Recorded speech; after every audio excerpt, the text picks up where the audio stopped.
आप लोग सोचते होंगे कि बेटे और बहुओं के बीच भेदभाव। जी सही पढ़ा आपने। जमुना के 5 बेटे थे। पति एक कंपनी में नौकरी करते थे।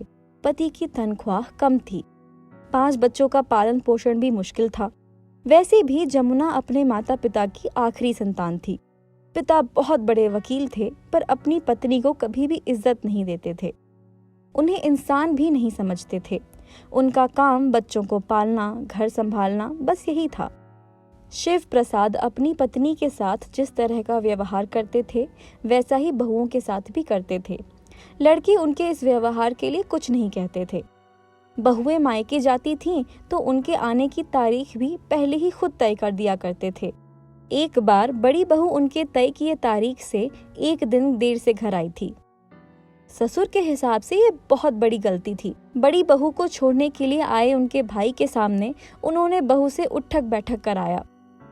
ऐसे माहौल में पली सबसे छोटी जमुना अपने पिता से यही सब सीख कर आई। जमुना की शादी हो गई थी। वो ससुराल पहुंच गई। उसने बचपन से पिता का व्यवहार माँ और भाभीियों के प्रति देखा था। वो उसके दिल में रह गया था। नई बहू थी, इसलिए कुछ साल चुप रही। फिर अपने पति के साथ मिलकर आगे रहने लगी और धीरे धीरे पति को नचाने लगी। मायके से भाई भतीजे आए दिन रहते थे। 5 बच्चे किसी तरह पल रहे थे। माँ के डर से बच्चे किसी भी वस्तु की मांग नहीं करते थे। बड़े बेटे ने बीएससी किया और बैंक में लग गया। दूसरे ने 10वीं के बाद पढ़ाई छोड़ दी, फिर भी पोर्ट पे नौकरी पर लग गया। तीसरे ने 12वीं पास की और शिपयार्ड में नौकरी पर लग गया। चौथे बेटे की मृत्यु एक हादसे में हो गई। 5वां छोटा था। बड़े बेटे की शादी हुई, बहू आई। जमुना को तो खेलने के लिए खिलौना मिल गया जैसे। तब तक सारे लड़के जमुना की मदद करते थे। बहू के आने के बाद उन्होंने किसी को भी काम नहीं करने दिया। दूसरी तीसरी बहुएं भी आ गई।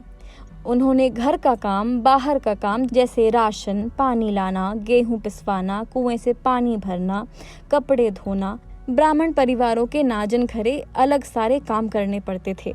और बेटे सिर्फ ऑफिस जाकर आते थे। हर किसी को चाय नाश्ता सब ले जाकर देना पड़ता था। अगर कोई बेटा भूल से कुछ करने भी आया तो बहुओं की शामत आ जाती।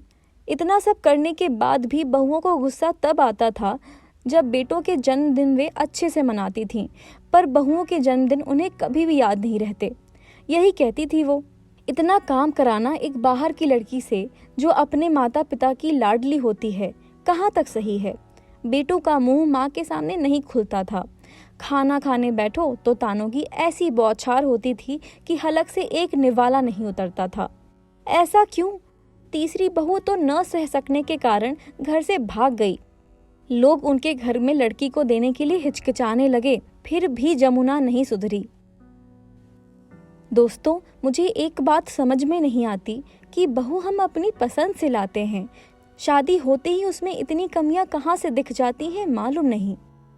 जमुना की अपनी कोई बेटी भी नहीं है, फिर बेटे और बहुओं के बीच ये भेदभाव क्यों?